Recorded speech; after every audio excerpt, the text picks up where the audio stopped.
这个已婚男人不懂得避嫌，走进年轻貌美的寡妇家中，表面上对寡妇嘘寒问暖，可不到1秒钟，男人就如同饿狼似的扑向女人。寡妇还生着病，拼命挣脱男人。这时，男人的妻子出现，急忙制止了丈夫禽兽般的行为。不过，女人并没有责怪丈夫，反而把寡妇当成勾引她丈夫的狐狸精，言语间尽是对寡妇的嘲讽，甚至揪着寡妇的耳朵将她拽到了外面，让村里村外的人评评理。众目睽睽之下，寡妇被女人又是扯头发，又是拳打脚踢，竟然没有一个人出面帮忙，寡妇也陷入了无限的彷徨中。寡妇名叫二娘，从小被亲生父母抛弃，后来养父母收留了她，但却不是真心的待她。等到二娘成年之后，就被别人给买走了。本以为嫁人能迎来好的生活，可是没有想到，没过多久，丈夫突然离世，家里一贫如洗，就连举办葬礼的钱都没有。送棺材入土这天，刚好是农历2月初2，原本是龙抬头的喜庆日子，可是二娘却成为了寡妇。她举着丈夫的遗像，面无表情，没有落泪。为此，村里的老妈子们怀疑二娘的丈夫是被她克死的，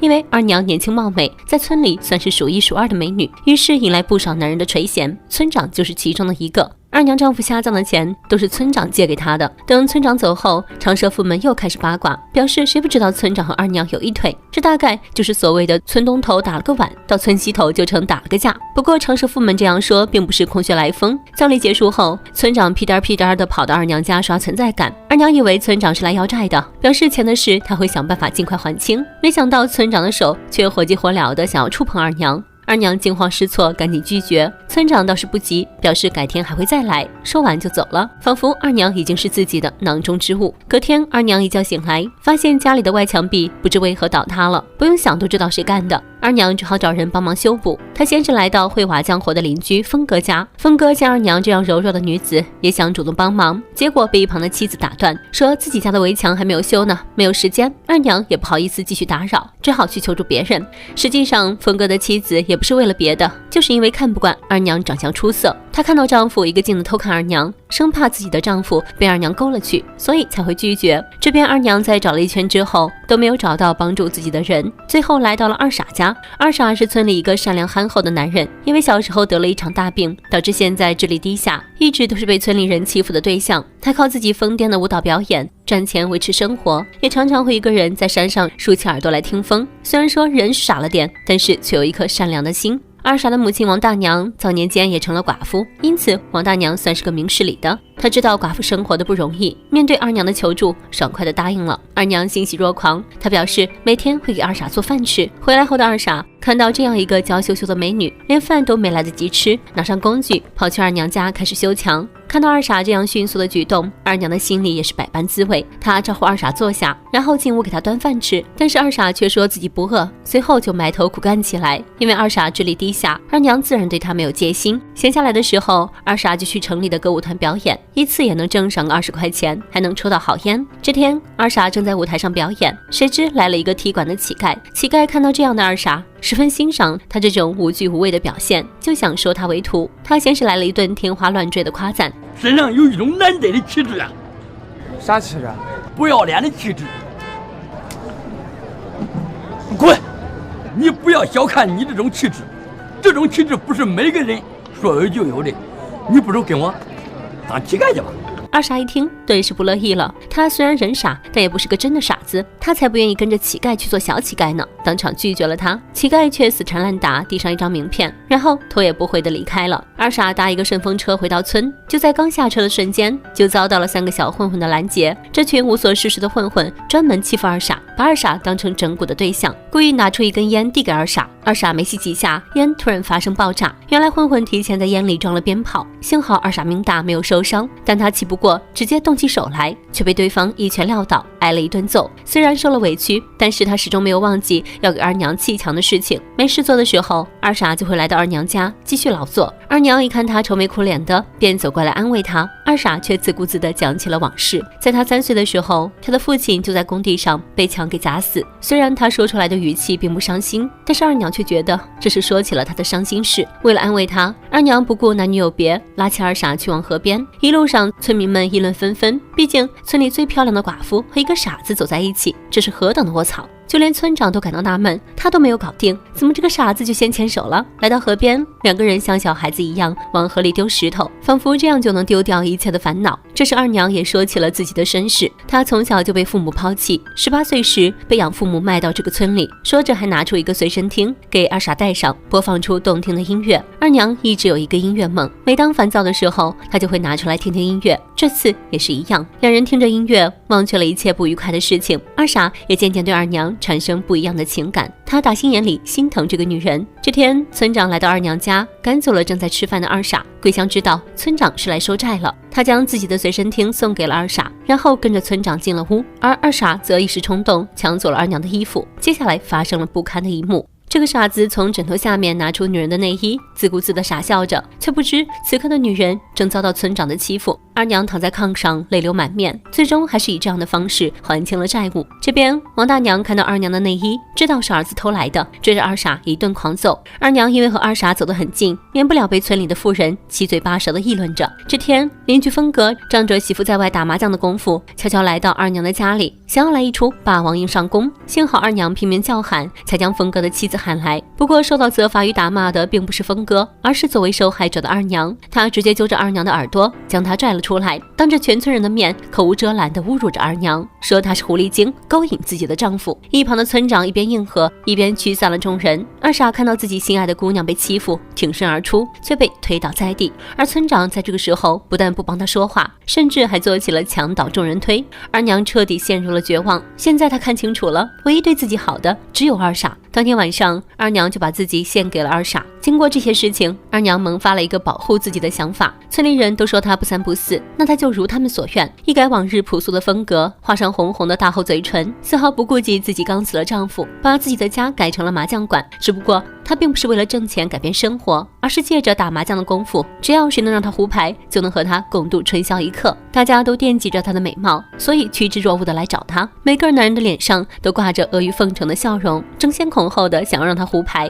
这天夜里，二娘最终留下一个男人过夜，其他几人则被赶走。与此同时，二傻自从和二娘有过一次肌肤之亲后，他就下定决心要娶她为妻，于是每天拼命的打工赚钱，却因为得罪人被老板解雇，没了工作。二傻走投无路，想到了之前找自己的乞丐，他拿出乞丐给的名片，通过广播找到了乞丐，当即下跪拜师。乞丐热情地接待了他，给他换上了一身行头后，开启了卖艺模式。路人像看傻子一样看着师徒二人，二人摒弃众人的眼光，依旧卖命表演着。他做乞丐也很有一手，在集市上看到买菜的能说出一套理论，见到做生意的又是一套，两人也因此得到了一些报酬。表演完后，乞丐表示要带他去吃好吃的。来到一户人家，正准备偷一只鸡时，二傻回头看到人贩子拐走一个小孩，师徒二人正义感爆棚，当即追了出去。人贩子抱住孩子使劲奔跑，乞丐和二傻冲在前面拦住了去路。人贩子见自己不是两人的对手，心不甘情不愿交出了孩子。二傻和乞丐带着孩子来到孩子家，不曾想孩子正是村长的孙子。村长见二傻抱着孙子，不等二傻解释，一把夺过孩子，误以为是二傻想要拐走他的孙子。乞丐看村长不识好人心，直接拉走了二傻。二傻不明白自己明明做了好事，怎么就变成了坏人。乞丐耐心解释，可不管他做了什么，在别人眼里他就是一个傻子。二傻觉得这不公平，乞丐一针见血道出原因。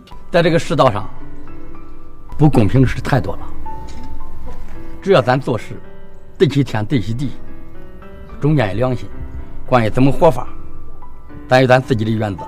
一番开导让二傻茅塞顿开。俗话说寡妇门前是非多，这个女人刚死了丈夫就开启了麻将馆。她这样做的目的并不是为了挣钱，而是谁能让她胡牌就能留下来共度春宵，这也让村里的男人们趋之若鹜。这天，二娘和3个男人正在搓麻将，突然倍感不适，她来到屋外吐了起来。几人调侃她不会是怀孕了吧，到时候连谁的孩子都不知道。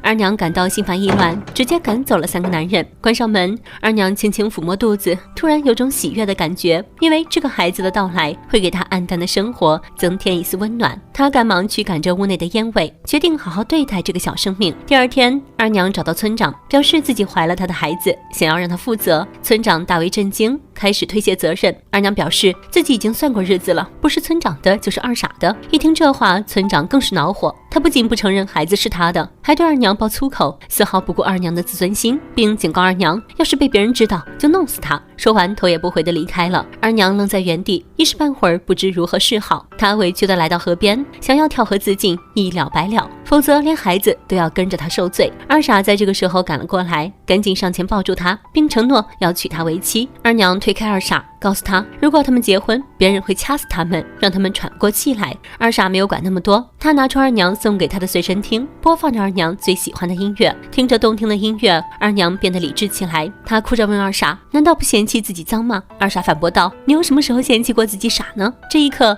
二娘彻底看清了二傻的真心，对着河流大声宣誓，自己愿意嫁给二傻。她直接扑倒在二傻的怀里痛哭起来，两个人互相拥抱，在这个人言可畏的社会中，温暖了彼此的生命。就这样，二傻成功地娶到了他心爱的姑娘。婚礼当天，村民们围满了二傻家门口，相比于送来祝福，他们更多的是来看笑话。不过二娘和二傻完全不在意，对于他们来说，只要两个人能够在一起就行。二傻的乞丐师傅只是远远地看了一眼，表示祝福后就离开了。二傻看到后，知道师傅的苦衷，连忙拿了2个烧鸡给他解馋。至于婆婆王大娘，她不仅没有反对这桩婚事，还把二娘当成自家闺女一般。饭桌上，一家3口无比幸福地吃着饭。王大娘让二傻去买些好吃的给二娘补补。她知道二娘怀孕的事情，也愿意接纳二娘肚子里的孩子。对于二傻这样的傻儿子，能够娶到媳妇，她已经心满意足了。这天又是赶集的一天，二傻和婆婆外出去给二娘买一些好吃的补补。半路上，王大娘突然想起钱包没有拿，就让二傻回去拿。没想到村长趁机来到了二傻家，上来就是一顿嘲讽，打着关心孩子的旗号对二娘动手动脚。二娘怕被别人误会，赶紧远离村长。但村长此次前来的目的不是为了二娘，而是想花1万块钱让二娘到镇里把孩子拿掉。二娘当然不愿意，生活好不容易有了一个盼头，有对自己疼爱有加的丈夫，接下来还有一个小生命的陪伴，这是多么的幸福啊！现在说打掉就打掉，把他当什么了？村长却不依不饶，他担心等孩子长大以后，二娘突然来个回马枪，到时候他的财产不得不分二娘和孩子一半。二娘直言自己不稀罕他的财产，但村长说什么都不相信，他一定要让二娘把孩子拿掉。说着就动起手来，拉扯中，二娘被推倒在地，孩子直接被摔没了。这一幕刚好被回来的二傻看到，村长担心二傻找他复仇，吓得赶紧后退，伸手拿起一旁的菜刀。二傻看到媳妇被欺负，气急败坏，一把扔掉衣服，火急火燎地冲向村长。村长胡乱挥刀，一刀划在二傻的脖子上，二傻倒在血泊之中。村长吓得慌忙逃窜，二娘也因为没有及时送去医院，领了盒饭。因为村长的自私自利，活生生拆散了一对夫妻，害死了3条人命。事后，村长只坐了2年牢。2年后，村长穿了人模狗样的回村了，当做什么事也没有发生一样。而乞丐师傅